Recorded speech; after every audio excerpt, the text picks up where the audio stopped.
Hello friends, నేను మీ అన్ఫాల్. మీరంతా ఎలా ఉన్నారు? నేనైతే చాలా బాగున్నాను. ఈరోజు నేను మీతో ఒక చిన్న టాపిక్ షేర్ చేసుకుంటున్నాను. అదేంటంటే ఖురాన్లో 2వ సూర అల్ బక్రాలో 25 ఇంకా 26 ఆయాతులు చదవబోతున్నాను. సత్యాన్ని విశ్వసించి తననుగుణంగా సత్కార్యాలు చేసేవారికి సెలయేళ్లా ప్రవహించే స్వర్గానులు ఉన్నాయని శుభవార్త వినిపించండి. ఆ స్వర్గనీయులను పండ్లు చూడడానికి ఇహలోకంలో పండ్లు మాదిరిగా ఉంటాయి. అంటే స్వర్గవాసులు ఉంటారు కదా, వాళ్ళు అక్కడ పరలోకంలోకి జన్నత్ అంటే స్వర్గంలోకి వెళ్ళిన తర్వాత అక్కడ పళ్ళు ఉంటాయి కదా, అవి మా భూమిలాగే ఉన్నాయి, సేమ్ అలాగే ఉన్నాయి అని అంటారు. వారికి ఏవైనా పండ్లు తినడానికి ఇచ్చినప్పుడు ఎలాంటి పండ్లు తమకు ప్రపంచంలో కూడా ఇవ్వబడేవని అంటారు. వారికి ఇదోజోదు తోడు నిజంగా ఎక్కడ పవిత్ర సహచరులు కూడా ఉంటారు. ఆ స్వర్గవానులు వారు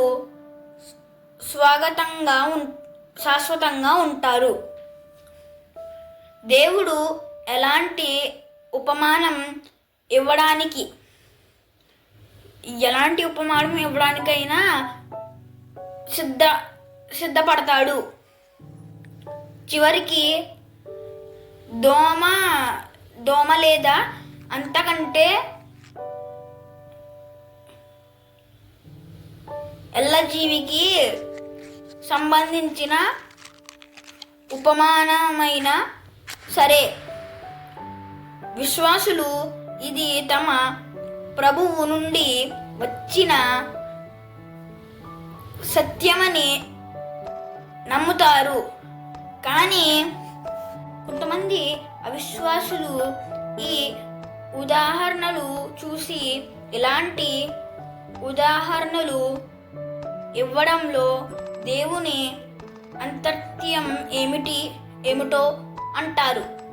ఈ విధంగా దేవుడు ఒకే విషయం ద్వారా కొందరికి దారిని తప్పిస్తాడు, ఇంకా మరికొందరిని దారిలోకి తీసుకొస్తాడు. ఈ 2 పాయింట్లలో మనకు ఏమర్థమవుతుందంటే, దేవుడు చెప్తున్నాడు అక్కడ స్వర్గంలో కొన్ని ఫ్రూట్స్, అదే స్వర్గంలోకి వెళ్ళిన తర్వాత వాళ్ళు ఫ్రూట్స్ తిందామనుకుంటారు కదా, అప్పుడు ఇవి మా భూమిలో ఉన్న ఫ్రూట్స్ లానే ఉన్నాయి అని అనుకుంటారు. దేవుడు మనిషికి ఎలాంటి ఉపమానమైనా చేయడానికి సిద్ధంగానే ఉంటాడు అని ఈ వాక్యాల్లో తెలుస్తుంది. కాబట్టి మనం ఎప్పుడు దేవుణ్ణి ప్రార్థిస్తూ నమాజులు చేసుకుంటూ ఉంటూ ఖురాన్ని చదువుతూ ఉంటూ ప్రతిరోజుని గడిపితే మనకి ఆ స్వర్గం కన్ఫామ్గా లభిస్తుంది. అస్సలాము అలైకుం.